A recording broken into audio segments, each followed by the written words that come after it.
I've had the privilege of going back home every year around December. So that is something that is like has been a constant for me from when I was in college all the way to now. December time frame, holidays, I go back home. Man, Cape Town is probably the most beautiful city I've been to in the world as far as just like for a vacation spot. Yeah. But it's also like it felt like the most segregated, it's probably the most segregated African city I've ever been to. You know what I realized, E-Boy, when we were talking, is out here in the West, we collaborate really well. Yes, we do. Right? We're very interconnected. Very interconnected. And we do not care where you're from. Yep.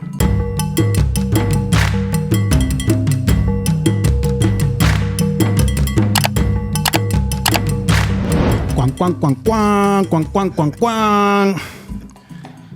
The African bagman. African militarians. The militarians. The militarians. Uju militaire. Don't say militancy. Don't say militancy. Yo, wagwan people. Welcome to the Joel and Mr. Madi podcast. I am one of your co-hosts, DJ Anzo, in the place to be with the man himself, Uncle E, Mr. Young Money Millionaire. Come on. Don't play with him. Come on. If you don't know who we are just two young African millennials canoeing through this thing called life, offering you a perspective of living out here in the diaspora. And our goal is to edutain you on all things African. That's culture, lifestyle, food, sports. Shout out to our formidable, Lazarus. You see what I'm saying? The elephants, you know? Shout out to the Les Elephants. You Come know on. what I'm saying? Shout out to them for winning and not allowing Nigeria to have their glory. But Yes. well, going people. Boys are back. The boys are back. Yes, sir. It's been a while It has been a while. since we've sat down and recorded like this. Because last episode, actually, we recorded that last summer. That's true. And it just dropped. Mm-hmm. Engagement going crazy. Shout out to you guys for that. Yeah, and shout out to Dr. Is as well. Shout out to Dr. Ish. He dropped a 50-point triple-double there. Yo, he came in the way Wemby came into the league with blocks. You see what I'm saying? Like, yo, Dr. Ish, shout out to you, man. That episode has a special place in my heart. I agree. And just the book itself and what it means, actually, and how he called it a love letter to his daughter, a love letter to his people. Yeah. Love letter to black people. And highly recommend, if you have not watched that episode yet, it's out now. Please listen to it. And the book Life as a Hyphen really encompasses what we experience in both worlds. Yeah. African living in the US and navigating both worlds. Yeah. That type of deal. I think that, like what we do here, he was able to take that and make it so concise. Yes. You know, and with, of course, a broader perspective. Yep.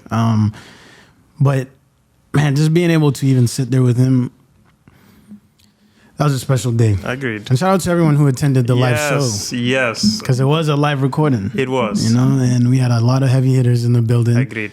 Both of the fams were represented very well. And a lot of intellects, I should say, from this undisclosed location that we do live in.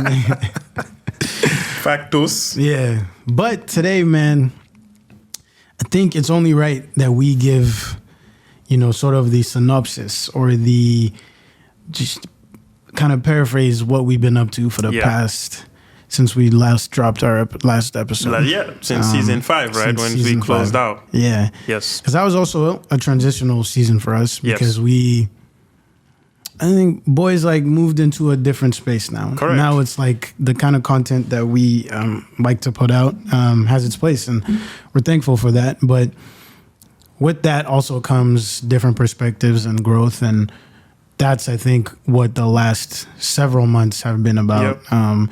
Namingly going back home to the continent for that spiritual cleanse that we always, you know, speak about. Yes. The recent trip you took to Gambia. Let's talk about that. how did it reshape your perception on, African millennials living abroad, particularly like your cultural heritage and diaspora connection? Oof. Well, for additional context, takeaway from COVID, Yeah. I've had the privilege of going back home every year around December. So that is something that is has been a constant for me from when I was in college all the way to now. December timeframe, holidays, I go back home. And what's crazy is every time I go back home, it's a different perspective, because the whole year it's like you come back home, then you're back in the US. You experience growth over the whole year, see different things, go through ups and downs, challenges. And then when you come back, you're almost like a whole different person again. But then it still allows me to be grounded again and appreciate how I was raised. So that was this time my takeaway.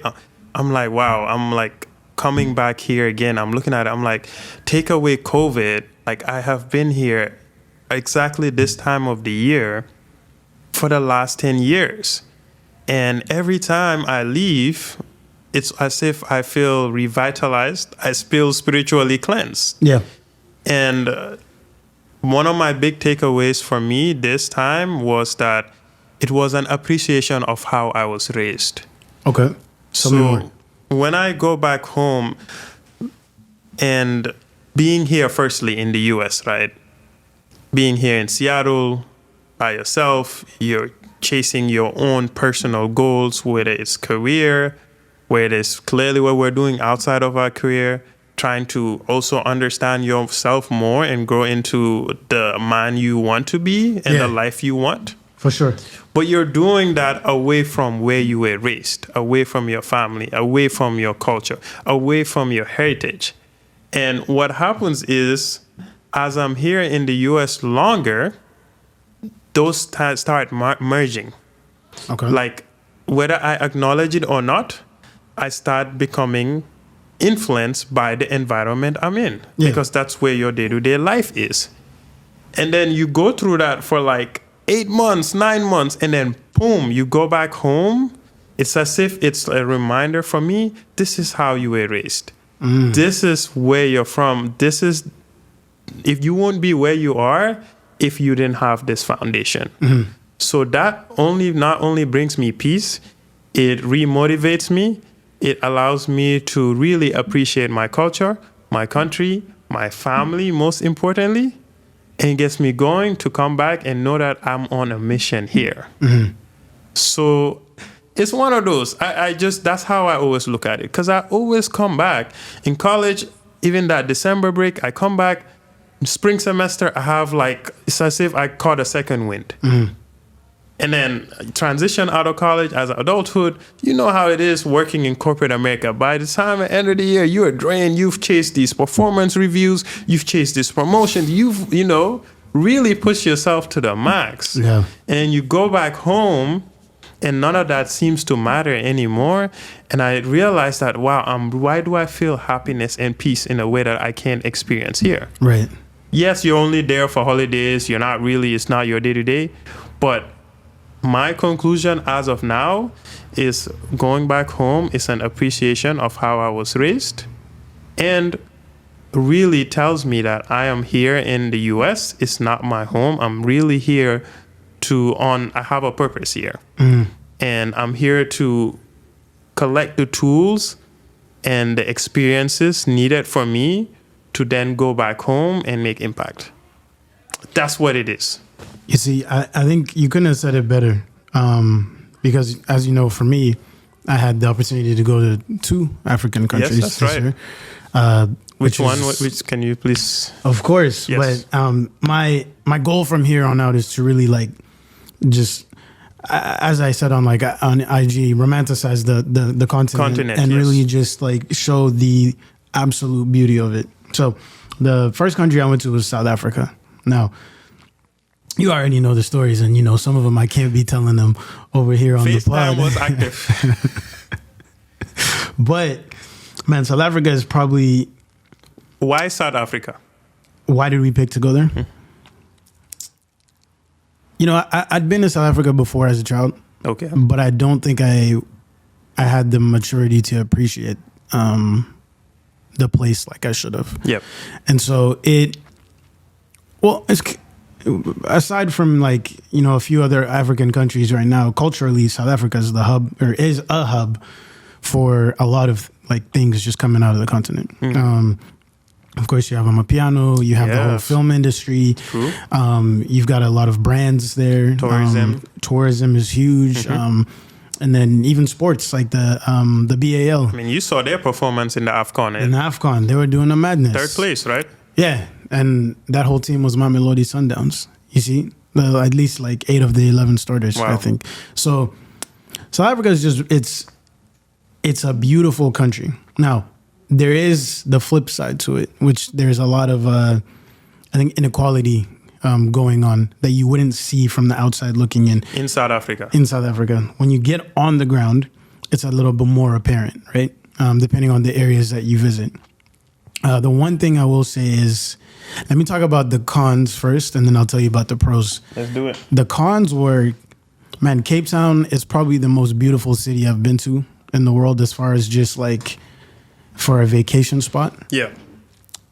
But it's also like it felt like the most segregated, it's probably the most segregated African city I've ever been to. Really? Yes. When you go over, Camps Bay, Clifton, Sea Point, all those areas, they're predominantly white. And it's not just Afrikaans, it's also the Europeans in there, right?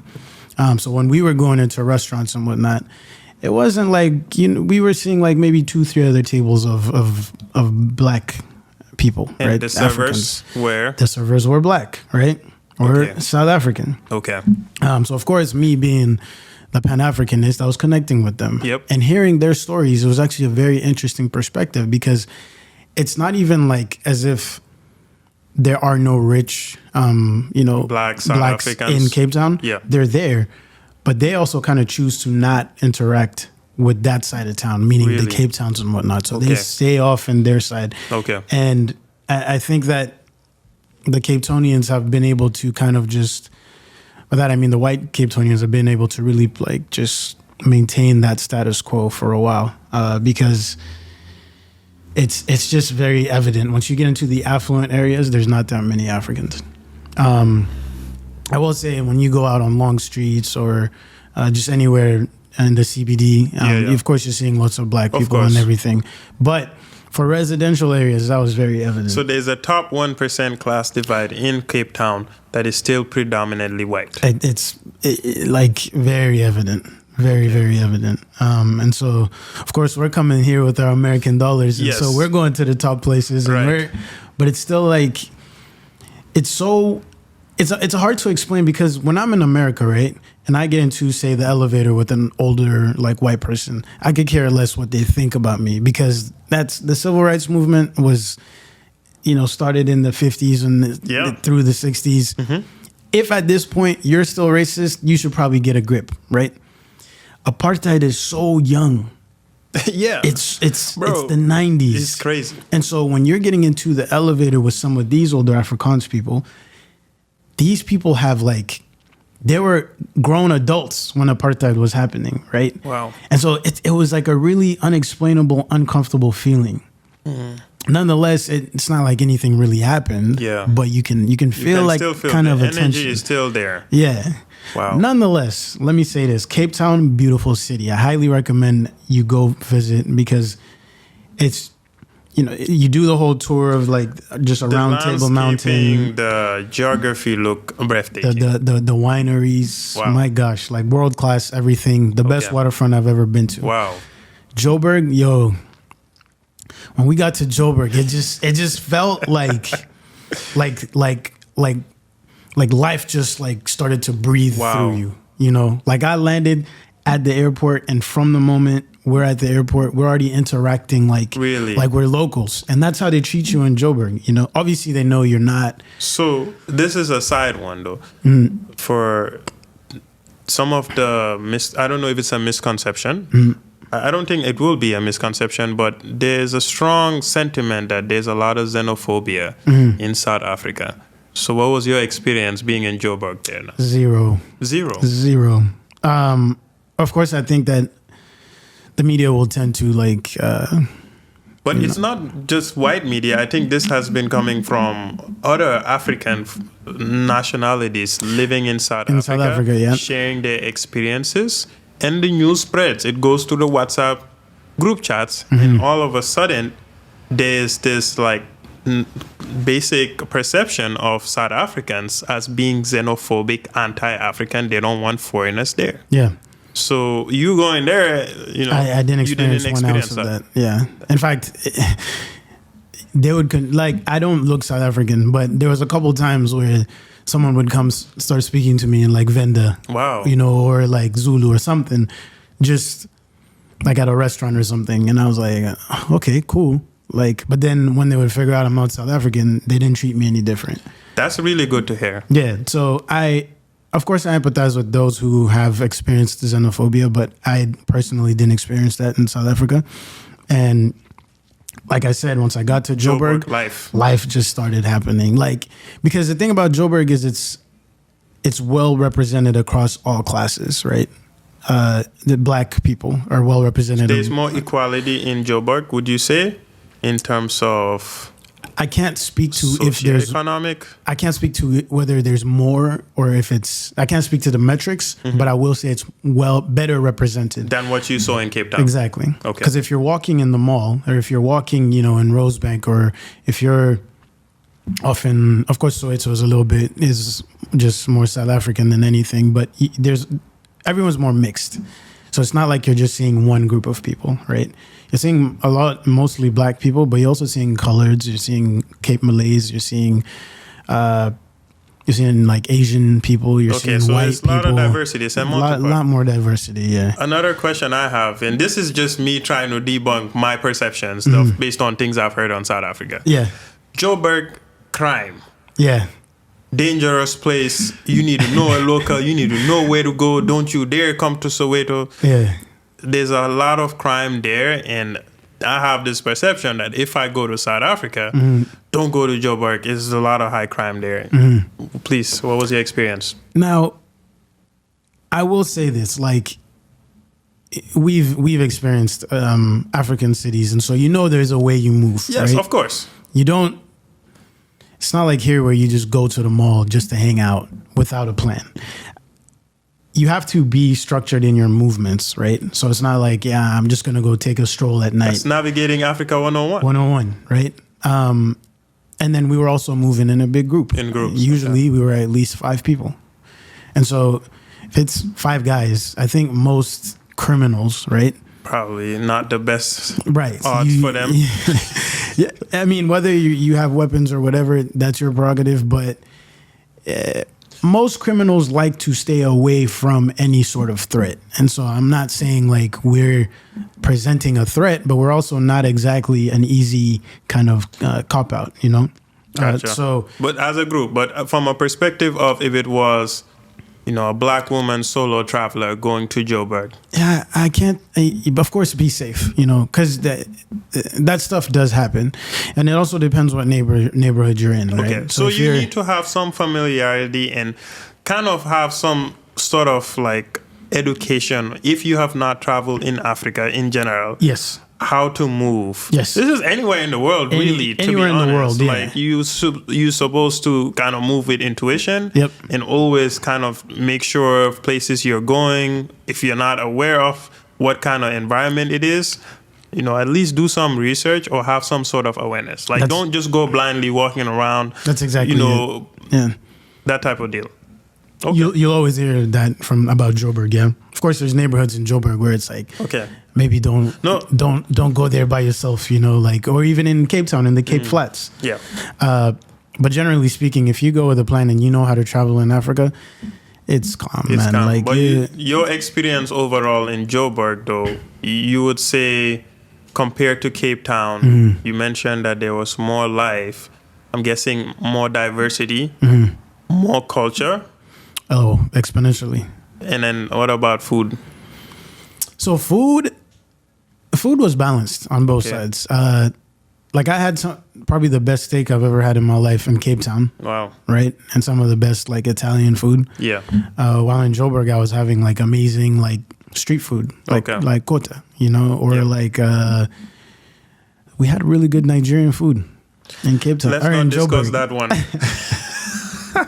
We had good Nigerian food, and then we also had like great pizza out there. Okay. You see what I mean? So I think South Africans food there is a staple. It's world class for sure. And then last thing I'll say about South Africa is in the places that probably tourists frequent, security is really, really tight. Okay, that's good. And so like if you're staying at an Airbnb in Sandton, you're fine. If you're staying at a hotel, one thing I will say about Joburg, the CBD or like Hillbrow, probably don't go there your first time. Don't go there. Or like Alex, if you're with a local, you're fine. But if you're just going into Alex, chief, maybe don't. Okay. But so, no, the thing I enjoyed the most about South Africa was it also offered you like a different perspective of Africa that showed like a lot more maybe technological and like infrastructural advances and how we fit into those places and how we belong into those places. So, roads perfect everywhere we went. Constant electricity. So the things that hinder a lot of African nations from an infrastructure standpoint, I hate to say the word first world, but they're very much advanced compared to the average sub-Saharan African country. Correct. Okay. That being said, I do know that there is still an imbalance in ownership. And so while they have access to all these things, who owns and runs? There's still a lot of like generational ownership by like white people in South Africa. And so it's a shifting space. And with this upcoming election, it'll be really interesting to see what that administration does to the future of South Africa. But yeah, overall, like the inequality is really big. Sounds like the U.S. to me. It is. What you mentioned sounds like the U.S. Mm-hmm. Because I mean, like we said, apartheid is it's a millennial. Yeah, like this is literally like this is not even black and white. That type of deal. And still, the top 1% are predominantly white. Yeah. So there's a huge wealth inequality gap in South Africa. Precisely, and it's an advanced developed nation, right? It just happens to be in Africa. So sounds like being black in South African, it's very similar to an African American. Apart from the slavery. Would you say that? No, because South Africans. I'm not comparing apples to apples, but I'm saying there are some similarities. There's some similarities, yeah. And from what you're saying in terms of how the country is, in terms of the demographics of its people, it's a diverse place, beautiful landscape, very well infrastructure, like in that terms. But the people who are the wealthiest, the top 1% of the country, are white people, European descent. Yeah, and they're the minority as well. And they're the minority. Okay, so that's that. They're the minority. They're the minority. I don't know how I feel about that. It's a very it's a complex history because like a lot of the first really like settlers or colonizers came in I think the 16 or 1700s. They're Dutch, right? Yeah, Dutch and I think some Portuguese. And so it's a very complex history, but well worth the read, I think. Okay. Yeah. Hey, I would love to visit for sure. I think you've addressed some of my, stereotypes that I've heard and, concerns. And South Africans, are some of the most hospitable people I've met. That's good to hear. Like, they are really, really nice I get surprised because South Africans that I've met, they're lovely. Oh, yeah. Amazing people. So I get surprised. I'm like, wow, xenophobia. They're not I'm like, it's a good way to sometimes you have to go experience for yourself and don't let other people's opinion also change what you see and experience. Exactly. And that's one of my takeaways from your story. Yeah. So that's part one of your trip though. Oh, I forgot about part two. See, part two, I had to go home. Ha. So Menem was in UG. Back to the home soil. That one was more of like, that one was like for proper like just soul searching, I think, because I took that trip up to the Rift Valley with the Sippy Falls, right? Okay. And that's where like all the long distance runners come from. Yes. That's that really? side of the Wow. country. Yeah. Is it high altitude? Yeah, Okay. and it's in the east. Okay. And so, I mean, can't say like the reason I had been there when I was a kid, but the reason I went back was because I had the best sleep of my life when I was a kid. I remember it was raining on a tin roof, and we were staying up in like the mountain. Oh. And so it was really heavy rain on the tin roof, and through the vents, like that cool air was seeping in at night. And now, most guys, we like a lot of AC when we sleep with a nice blanket on, and that's what it felt like. And I went there for sleep, but I came away with so much more. Like just being up in the mountains is, I think, it's a spiritual experience because you experience a lot of nature, and it like centers you, but also like gets you to think just past your own self, right? And do you think about the stark difference of all of a sudden metropolitan city life in the US, and then now you're east in the mountains of Uganda? That's exactly it. Because, woke up in the morning, it had rained heavily, right? But the sun had already like kind of dried up most of the rain away. And the rain falls off the mountain really nicely. You've got a nice cup of coffee waiting for you, and you're just one with nature. Yeah. That I can't speak highly enough about it. And every time I go home, I make it a point to leave Kampala, leave the city. Leave the city and go off in the countryside. And that for me did a lot because like you were saying, you combine a lot of things, how you were raised. Yep. You think about that a lot, how grateful you are for Yep. your family and the people around you. Yep. And then it's really like the making of a man, because you start to think about, the places that I want to get to and the places that I want to be. Is everything that I'm doing right now conducive to me getting there, right? Yes. Am I the people I'm trying to emulate? What were they doing at my age? And can I, start picking up some of those early habits to get to that stage and further, And to add to that, to get to that stage, for you, is it your purpose, meaning doing something back in the motherland? Exactly. Because now it's a Do you good see thing. how that merge happens? Yeah. It's a good thing you bring that up, because in both places, in South Africa and in Uganda, I felt so happy that I was like, what am I doing in the US, right? What are we doing here, Ivan? That is a very important question. What am I doing here? What are you doing in the US? Right?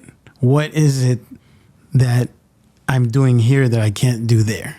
And that brought me to that point that you were talking about, right? Which is I'm here for a purpose. Yep.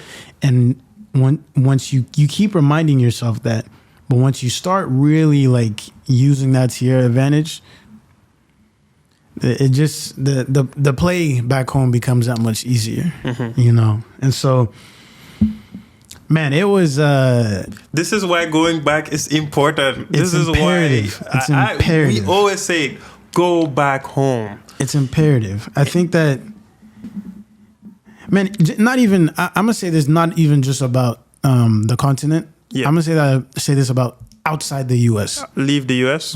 Just go somewhere. Go to an Eastern country, as they call it. It's wild how this place is truly the Wild Wild West. Yeah. I feel like this is the place that people, I don't want to say this, it might be unfair, but US and the way this is such a capitalist environment, and the way us as our generation, millennials, everything they told us to do to be successful in the US, the rules have changed. That's not the case. Oh, that's not been the case for a while. So you see what's happening? They told us, come in the US, focus on your books, get your college degrees, get your career, and you're gonna live the American dream. And bro, like the math ain't right now. It's a fallacy, right? It's a fallacy, right? Yeah. We're all here. A whole generation of us are like, WTF, bro. Yeah. Like, y'all told us to do this, and we're out here in the world we live in, especially here in the US, bro. Yeah. We could, like, how are people surviving, bro? Exactly. So why are we here? Then that begs the question, why are you here? Yeah. And then you start thinking deeper. I'm not even from here. That's what I said. I'm like, I'm not even from here. Yeah. This is not like when I go home, the happiness I feel, even by just not doing anything, by just being at home all day, not doing anything, that peace, I can't do it. I can't get it here. Bro, there was 3 days I didn't leave the house. That's what I'm saying. Like, just that. Like, me and my cousin would wake up, talk, have some tea, eat some brunch, go sit on the balcony, come back inside, read something, listen to some music. That's the day. For like 3 solid days, bro. And that was amazing. Just being able to do that, But you bring up a really good point. I met a guy on the beach in Cape Town, French guy, who he saw us. He's like, yeah, are you guys from America? I'm like, well, no, but we live there, right? Yeah. And then he was like, oh, where are you guys from? Uganda, Haiti, Nigeria. And I can hear his accent, so I'm like, oh, you're French? And then he was like, yeah, I'm French, but I'm like, how long are you here for vacation or you live here? He said, I've been living here for the past 3-4 years, but before that, he lived in Asia, Southeast Asia, for about 12 years. I was like, wow, that's a long time. Why did you choose to do that? Do you go back to France ever? And he was like, no, because the West, to him, had lost kind of the core values and really even the whole purpose of being a human, right? Yeah. And so he lived 12 years, throughout the Philippines, Thailand, Indonesia, different places. Then he came to South Africa, and he's been in Cape Town since. And I was like, what's the plan next? And he was like, go back to Asia, come back to South Africa. That was his plan. And I was like, that's an interesting perspective, because this is a man who was born in France, lived there all his life. And then once he stepped out and was able to experience something else, you see what I'm saying? The life view changed. Everything changes. Everything changes. I think and even not even from like a from a financial perspective, from a just quality of life perspective, I think like we're really getting the raw end of the deal here. No, we are. And to put it into perspective too, on the other side, like what America, for example, gives in an opportunity in a country like, let's say, Gambia, right? Our GDP is really dependent on remittances. Yep. Gambians who are in the US, in Europe, and abroad, sending back money to support their families, and that's really supporting the economy. So coming here, and that's the reason either our parents came here, it's opportunity, right? This place, that's my appreciation of the United States, at least. It's the opportunity for, if you have goals, you have purpose to achieve things, you can actually go and get it done. Like, that opportunity cannot be taken for granted. But now that's up to you to make the most out of it, right? Yep. And typically we see Africans, that's why we came here in waves. Yeah. Now they're generations. And parents were able to have, not parents, but Africans were able to have better lives, to be able to also help and support their families back home by coming here. Yeah. And now they have kids, and now our generation comes in where we come here for education, college, but the mission is different. The mission for the generation of our parents, for either why they came here or sent us here, that doesn't apply, because it's a totally different world. It's vastly different, yeah. Like, my whole purpose of not being in the US, or why I even want to be successful here, is not of a place for where I was like, oh, so that I can send back money home and support me. You know what I'm saying? it's now really thinking purpose. Like, what can I really do? One, in finding purpose in what I'm doing, and also impacting what I care about. And that's typically lying in the continent of Africa, because that's where I was raised. That's my culture. That's my heritage. So no matter what success or whatever achievements we have here in the US, for me, I will never get fulfillment as if I had done a quarter of that back home. I feel you. No, that's like the best way to put it, I think. I always say this, and I think this is true. I think that there's no other place in the world that you can take an idea from, conception or inception to implementation as fast as you can in the U.S. And if you realize that, Agreed.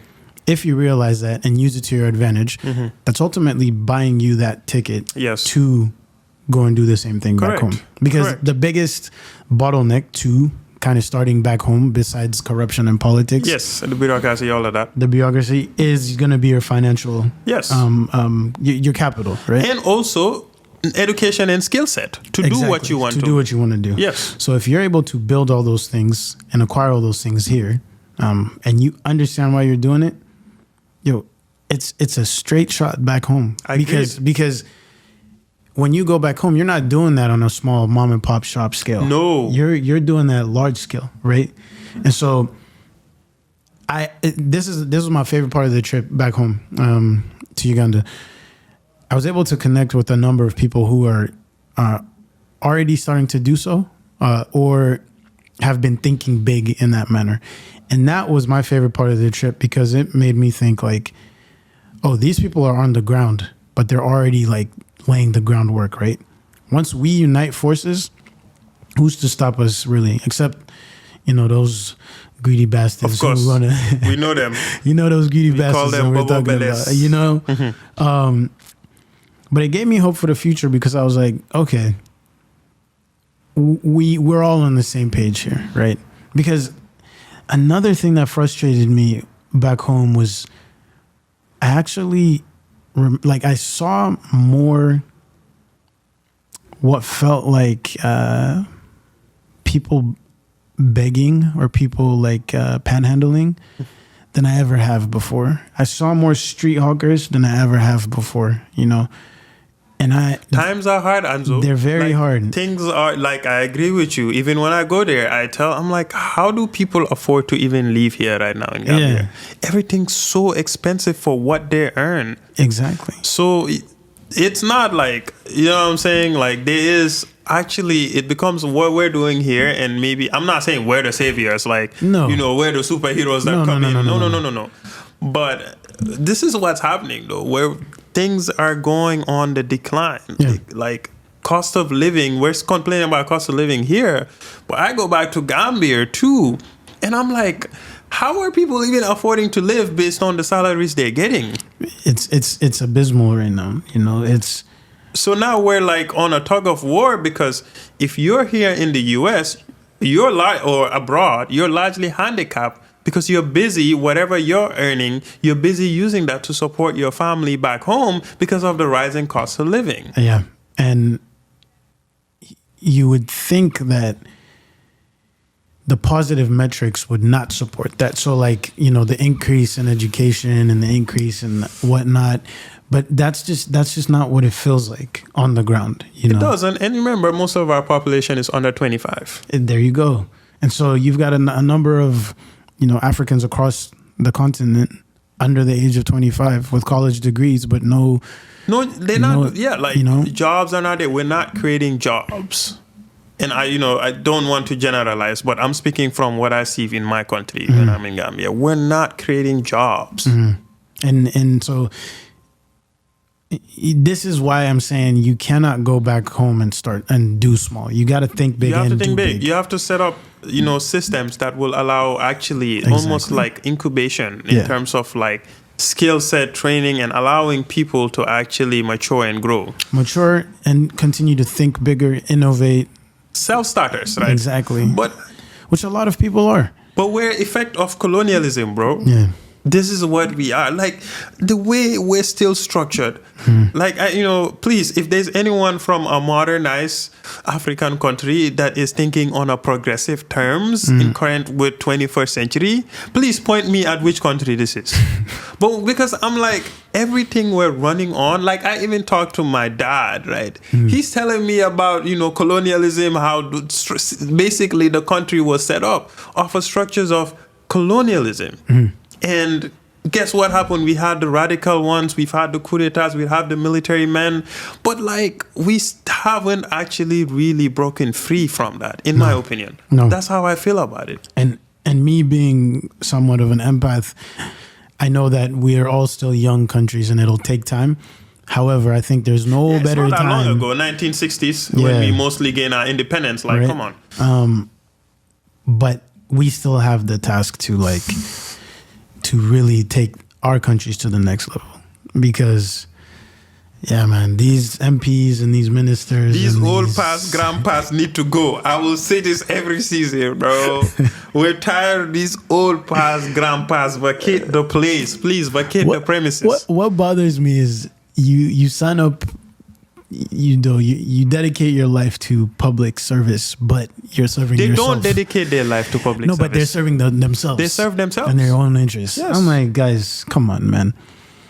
Like you have a brigade of 2 pickup trucks, police escorts just so you can go get lunch. They're the and ultimate influencers, bro. I'm telling you, fam. And you don't want to sit in traffic. I'm telling come you, on, fam. guy. They're attention merchants. Like, that's what it is.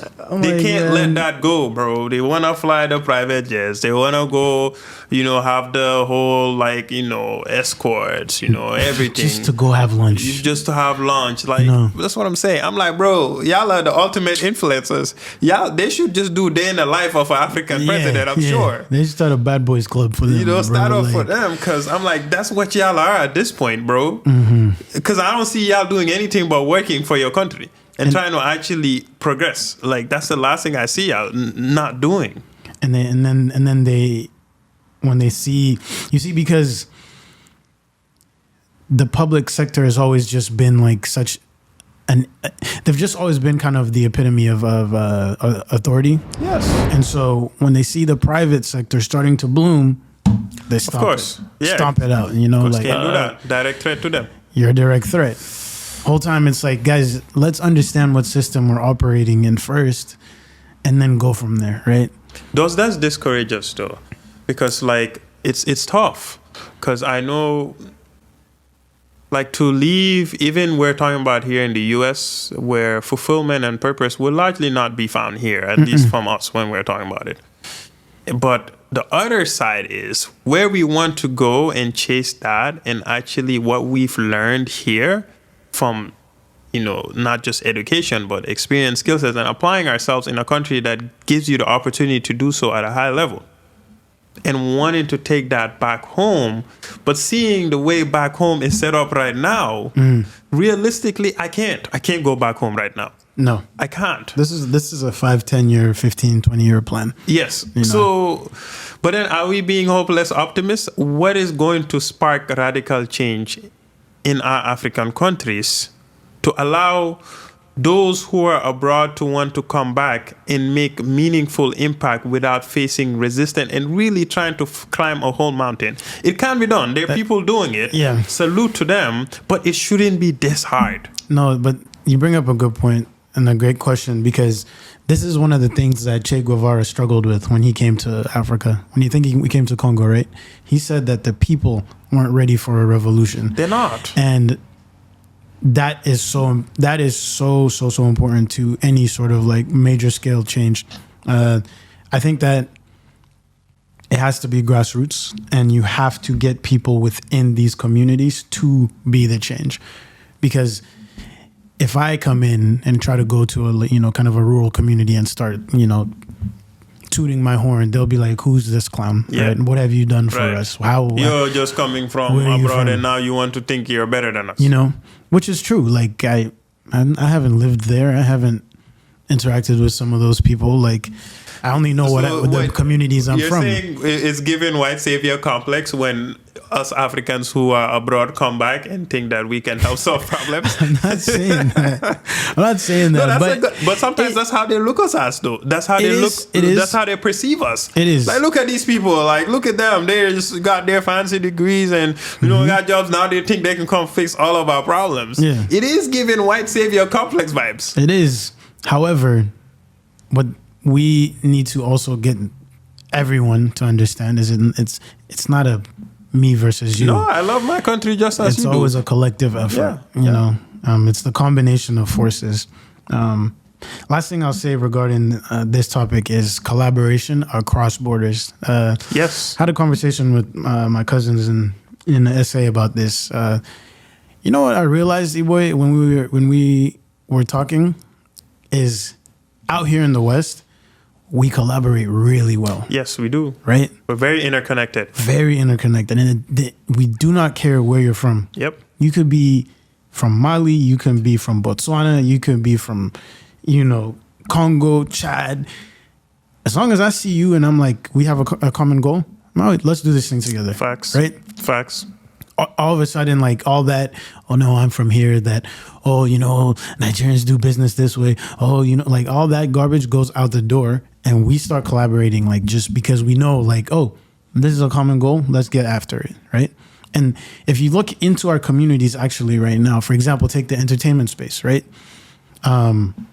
We've got DJs from all over the continent. Yeah, right? That's true. Music is showing us really. You see what I'm saying? It's been spearheading that. It's spearheading that conversation, and we're collaborating with Caribbeans, and then we're collaborating with African Americans, and we're in business together, and we're in the same communities, and we're bringing the dollar back into those communities. Facts. That's a perspective to think about, because in Africa, why aren't we doing the same thing, right? I know that, of course, with policy now, that becomes a little bit more complex with trade laws and tariffs and whatnot. However, I think most countries are pretty good about that, and we need to take more advantage of that and drop the whole fly my flag so high that I'm, not even that's saying what a we're blessing saying, in front of me. nationalism and trying to. No, I'm not saying don't be proud of which African country you're in, but you're purely African. You being Ugandan, me being Gambian, is a mere reflection of colonialism. Right. In an ideal world, there shouldn't be no borders in our continent. And how I look at it is, how do we build that mindset? Mm-hmm. Let's stop that I'm from this country. I mean, have your national pride. That's cool. But when it comes to us wanting to go back and make impact and change, it's not going to be only one country that can do it. It has to be us thinking strictly as Black people wanting to go back to our motherland and changing the landscape and making impact in something that will give us fulfillment and purpose. Precisely. And like, if we did a raise your hands, like, we will find here in the US how many are down. If you're down, we're down. Mm-hmm. Okay, now how can we connect? What can we do? Mm-hmm. How can we build our own incubation circles, right? That's what I'm trying to do. Like, do they have like a African LinkedIn, that type of deal? Like, I need one. That's a business idea right there. I need one where it's like, hey, I can say, this is what I'm trying to do. Big ideas. Yeah. And okay, to execute on these big ideas, you need so-and-so skill sets. Mm-hmm. You need so-and-so experience. Oh, look, I have this experience. I have this experience. I have this experience. How can we work together? Mm-hmm. And find allies in the ground. Exactly. On the ground. Exactly. But it's not differential equations. It's not. We're not. That's just it. We're in a stage where I think that's what we're trying to do. Yeah. Like, here, us talking and all of this, we're trying to find, if you are about that, bro, or sis, just be about it. Be about it, and that's what we're about, at least. Yeah.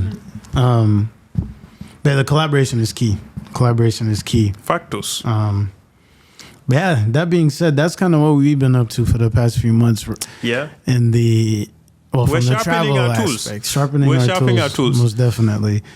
I have one more thing to say though, Anzo. What's that? So when you were traveling, you said you went through Turkey, right? Yes. How was your experience going through Turkey back to the motherland? What would you rate it? -3. -3, right? Out of 10. Right. Yeah. Correct. So I think this is what, might not age gracefully, but every time I go to Gambia, typically over this last, 8-9 years, my primary route has been going through Europe. Okay. And through Europe, I've never really had a great experience. Primarily I go through Brussels, where they even took it to another level and have one terminal just for Africans. Yeah. The I know. T terminal. Yeah. If you know, you know. Yeah. And for me, this time going back, I decided to fly with Air Senegal. And if I tell you, I cannot remember the last time I've had the easiest and most convenient and just overall best experience to get back to my house in Gambia in the shortest amount of time, probably since Ghana Airways when I was a kid. Really? And here we go. Trust me, before I booked with Air Senegal, anyone that I mention Air Senegal about, don't do it, they're terrible, they'll miss my bags, blah, blah, blah. All I heard was bad things. But, a part of me is man, this is an African airline. So, I really need us to get back to, step it up. Let's do it. Let me cash in. Mind you, my older sister, maybe a week before I arrived, didn't have the best experience, right? Okay. So, I'm already expecting disappointment, Yeah. And I went and had the most smooth experience flying business class for what would have maybe given me exit row seat if I went through Europe. Air hostess that you can speak well of to. There's just a difference knowing that an African airline, yes, it's hard, operations in Africa in terms of airline, and especially a new one, is hard. But I went into Gambia and, my dad is almost felt I told him, I've never had an easy experience like this. Wow. Everyone's like, you're lucky. You hit the jackpot, blah, blah, blah. So that doesn't surprise me, number one. But why did it? Anzo, I came back and same thing. Same fashion. On time, no delays, everything. Of course it's not going to be perfect. But the fact that I can get through Africa without not having to deal with, airlines or air hostesses that feel like they're doing us a favor for even taking our money to take us back home. These Africans this, do you see the face of some of these air hostesses when they arrive? They feel like they've just been through a traumatic experience by bringing Africans home. Yeah. The fact that I could come back home and not have to go through Europe and deal with that on time with an African airline both ways. And people are like, you got lucky. I know. I'm like, bro, maybe this is the problem. Maybe we're the problem. Maybe, what I'm saying? I hope this does not age gratefully for me. But maybe we're the problem. Is it our mindset? Can we if we see an African airline trying to solve a solution for us that are outside in the US and outside of Africa to come back home, can we have a little bit more grace? A little bit more patient with them. The energy I will is say different. this, yeah. I will say this. Yeah. Turkish Airlines, I will never fly Turkish Airlines again. Because like you said, they made me feel like I was flying for free. Yeah, dead ass. Like they were paying me to fly kind of thing. And it wasn't just me, it was the couple sitting next to me. And then the people in the rows behind me. So it was just everybody had a bad experience. Right? It's not to a point where I just was like, I'm just gonna force myself to sleep. Yeah, right? that's what we do, right? We're like, let me just get there. Now, thankfully, that was a one-way that I booked to Cape Town. Now, from Joburg to Uganda, I flew Ethiopian. And same thing with Air Senegal. In the past, Ethiopian hasn't had the best reputation. Yeah. Now, this is like when I was a kid, of course.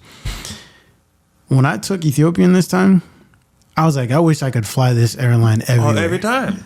Because, man, the customer service was lovely. The flight was lovely. The planes were new and updated for the most part. I had a short layover in Addis. Beautiful airport. With those who I could communicate with in English, they were just extremely nice to me. Same thing with the the lounge folks, extremely nice to me. You know, I get to Uganda and I was like, man, I should fly Ethiopian more. You know, because I same thing with you. I had heard everything. Like, you heard everything. They lost my bags. Oh yeah. Oh what? I was like, But didn't happen to me. You love complaining. Blah blah blah. I'm like, bro, these European airlines do us dirty the most. The most. We been barely complaining. We like, but let it be an African airline. Yeah. You know, and I'm not that I'm giving like, you know, we're giving Ethiopian or I'm giving Air Senegal a pass. Like, get better, keep improving. But I'm just saying here, I had an amazing experience for both legs, on time, no delays. And I'm just saying, hey, like, these stories need to be heard. If you had a great experience with an African airline, tell that story too. I always hear about the bad stuff. Like, let's say that as well. Because we need to actually really fly with these airlines. That's the only way we're going to allow them to grow. Yeah. We are like, bro, like me, please, that Brussels Terminal T, man, God forbid, bro. Let me not even talk about going through Morocco. If you went through Morocco, you know. Yeah. Like, I'm not even going to talk about what people experience going through there. It's probably the worst. Pick your poison. Yeah. I'll pick mine. Yeah. I'd rather be even stuck or delayed in Dakar and go out and have, you know, like, enjoy than be somewhere in Paris or stuck in Brussels or, you know, being told that only American citizens can leave the airport in Morocco. And otherwise, you know, if you're African, just stay here at the airport and, you know. Imagine that. Bro, anyway, I don't want to rant about this. Yeah. You know how disrespectful you have to be for your flight to arrive in your country at 2 a.m. in the morning? Yeah. That's saying I don't give a F about you. I'm sending the last flight out of my airport to go and drop you off. Yeah. If you know, you know. Yeah. Nah, it's unfortunate. But shout out to Air Senegal. Shout out to Air Senegal. It's not a paid promo, guys. Shout out, Ethiopia. for sure. You know, shout out Ethiopian Airlines. 2 thumbs up for that. And Turkish, y'all gonna have to pay me to fly you, bro. Like, that was... Stick to the kebabs, mate. Yeah. I don't even know what word I can use besides like appalling and despicable. Please share if you had an amazing experience. Just not even amazing. If you had an on-time good experience with an African airline, can we practice sharing those stories more? I agree. But yeah, we chopped it up, man. We chopped it up. We just wanted to update you on last year's spiritual cleanse. It's, you know, it's imperative that we do that every year. It's a must. You guys know why we go back. You know, and go back for those reasons. We gotta do assessment, see where things are. Exactly. And we always come back and we dissect before we give you guys kind of our synopsis. But thank you guys for tuning in. You know, stay tuned. Season 6, man, them are coming hard this season. So, you know, stay locked in. In the meantime, be good, stay blessed. Peace.